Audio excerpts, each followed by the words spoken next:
Hi friends, একবার কল্পনা করো আমাদের ভারতের হাত থেকে একটা ছোট দেশ স্বাধীনতা পেয়েছে। সেই দেশে 700-র বেশি নদী বয়ে চলেছে। প্রত্যেক কোণে মসজিদগুলো ঝকঝক করছে, স্ট্রিট ফুডের স্বাদে ভরা রাস্তাঘাট। আর এই দেশের মানুষ ক্রিকেটের জন্য পাগল, মাছ ছাড়া খাওয়া চলে না। এটা কোন রহস্যময় দেশ? ফ্রেন্ডস, আজ আমরা এই বিশেষ যাত্রায় বেরিয়ে পড়ছি। তাই সিট বেল্ট টাইট করে নাও, কারণ এটা শুধু ফ্যাক্ট নয়, তোমাদের হৃদয় ছুঁয়ে যাওয়ার মতো গল্পে ভরা অ্যাডভেঞ্চার। ফ্রেন্ডস, আমরা কথা বলছি বাংলাদেশ নিয়ে। বাংলাদেশ আনুষ্ঠানিকভাবে পিপলস রিপাবলিক অফ বাংলাদেশ বলে ডাকা হয়। এখানে জনসংখ্যা প্রায় 17 কোটির বেশি। জনসংখ্যার দিক থেকে বিশ্বের 8 নম্বর বড় দেশ এটা। একটা বর্গ কিলোমিটারে গড়ে 1366 জন মানুষ থাকে। মানে ওখানকার জীবন কতটা ঘন, কতটা এনার্জিতে ভরা ভাবো তো। দেশে 43% লোক শহরে, বাকি 57% গ্রামে থাকে।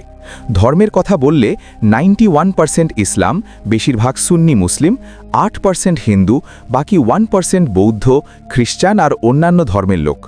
সীমান্ত আমাদের ভারত আর মিয়ানমারের সাথে, আরেকদিকে বঙ্গোপসাগর। এটা প্রকৃতির সৌন্দর্য আর আকর্ষণে ভরা একটা দেশ। এখন এই দেশের অর্থনৈতিক হৃদয়ে ঢাকা। এখানে বড় বন্দর, সব আধুনিক সুবিধে আছে। শপিং মল থেকে হাসপাতাল, সব কিছুতে লোকের ভিড়। জনসংখ্যার দিক থেকে বিশ্বে 10 নম্বর, অর্থনৈতিকভাবেও শক্তিশালী জায়গা। কিন্তু কি সেই স্পেশাল ম্যাজিক? প্রত্যেক রাস্তার মোড়ে একটা মসজিদ, তাই একে মসজিদের শহর বলে।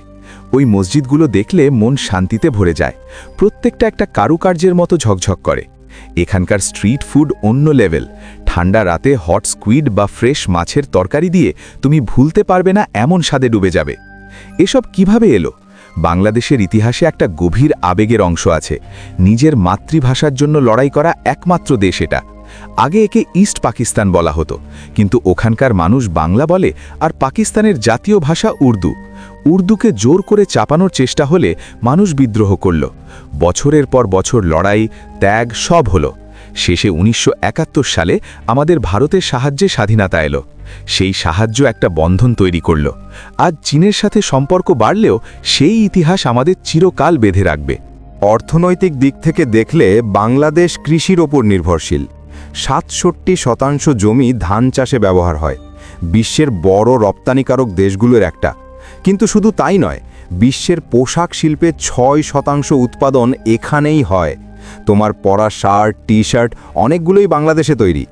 আর একটা ইন্টারেস্টিং ব্যাপার, বিশ্বের চা উৎপাদনে 3% এখান থেকে আসে। 5 মিলিয়ন মানুষ চা বাগান আর প্রসেসিংয়ে জীবিকা নির্বাহ করে। এসব দেখলে বোঝা যায় এই ছোট দেশ কতটা শক্তিশালী, কতটা দৃঢ়ভাবে এগোচ্ছে।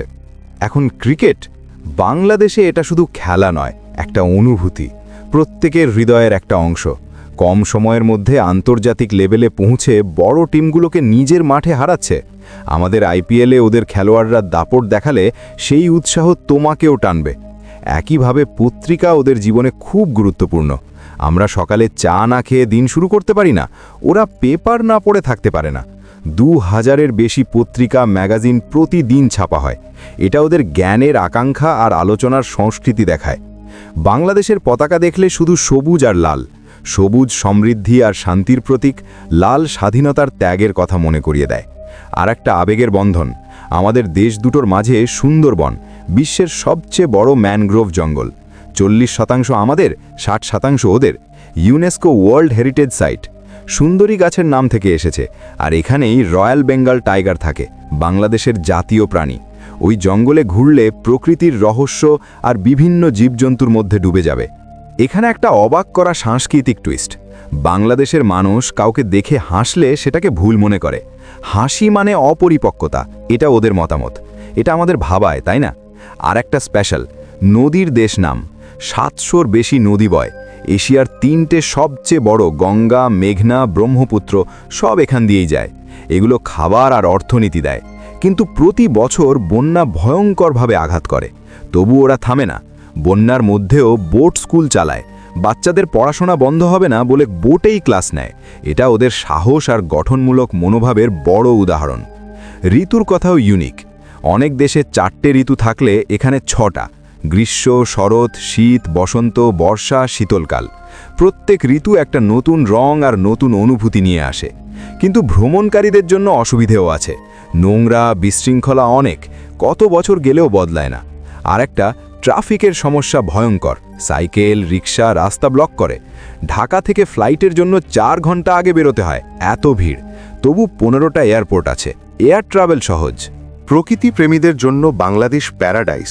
বিশ্বের সবচেয়ে লম্বা অবিচ্ছিন্ন বিচ কক্সবাজার, 120 কিলোমিটার লম্বা। পুরোটা দেখতে 2 দিন লাগে। সূর্যোদয় সূর্যাস্ত, ফ্রেশ সি ফুড অসাধারণ, নোংরা ছাড়া পারফেক্ট। আমাদের ভারতীয়দের খুব পছন্দের জায়গা। প্রাকৃতিক সবুজ, ঐতিহাসিক স্মৃতিস্তম্ভ, সমুদ্র সৈকত, পিকনিক স্পট, জঙ্গল, আদিবাসী গ্রাম সব আছে।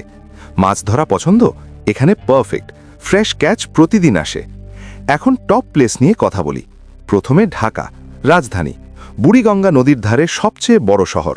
নদীযাত্রা, ছোট বোট, মাছির বোট সব সময় ভিড়ে থাকে, কিন্তু সেই এনার্জি অসাধারণ।